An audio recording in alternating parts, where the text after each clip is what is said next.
L'Italie, l'un des pays les plus proches de la rive nord de la Méditerranée, y compris sur le plan culturel, abrite depuis quelques années une petite communauté algérienne, certes, mais très attachée à son pays. On a à peu près 33 000 ressortissants algériens en Italie. La moitié de notre communauté se trouve au nord du pays, parce que le nord, c'est l'industrie.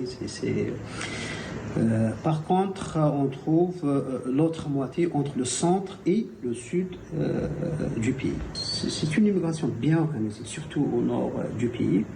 C'est une immigration qui est très attachée au pays. Un lien que l'État s'efforce de renforcer quotidiennement, selon les déclarations de l'ambassadeur d'Algérie sur place. Je ne dis pas chaque jour, mais à chaque fois, on reçoit des instructions, on reçoit des recommandations, des instructions pour bien prendre en charge la communauté et essayer toujours de lier cette communauté à la nation et faire contribuer la communauté dans le développement du pays.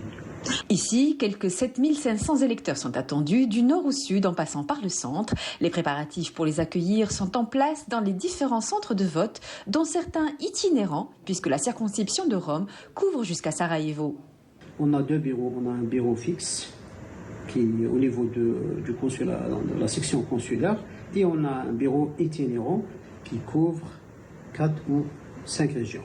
Donc, le bureau va commencer à partir de Sarajevo, c'est un autre pays, et on va passer par Ancona.